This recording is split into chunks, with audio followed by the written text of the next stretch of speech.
Have you ever wondered what's inside a rattlesnake's rattle? Someone actually cut one open and documented the process, sparing us the need to satisfy our curiosity firsthand.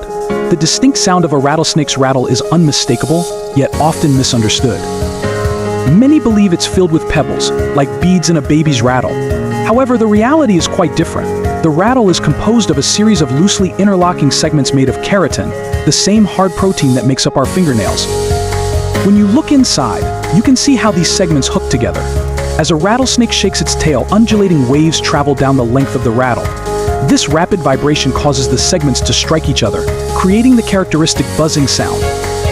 Interestingly, the rattle is hollow, allowing sound waves to bounce off the walls and amplify, making the rattle sound even louder. Rattlesnakes can vibrate their tails up to 100 times per second, creating a blur of motion. Rattlesnakes are born with a small button at the end of their tail, which serves as the base of their rattle. Each time they shed their skin, a modified scale remains behind, adding another segment to the rattle.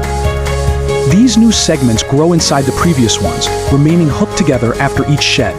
The primary purpose of the rattle is to serve as a warning to potential predators. In their natural habitats, where they often blend seamlessly into their surroundings, the rattling sound alerts others to their presence, helping to prevent accidental encounters. So the next time you hear the ominous buzz of a rattlesnake's rattle, you'll know it's not pebbles creating that sound, but a fascinating biological mechanism designed for survival.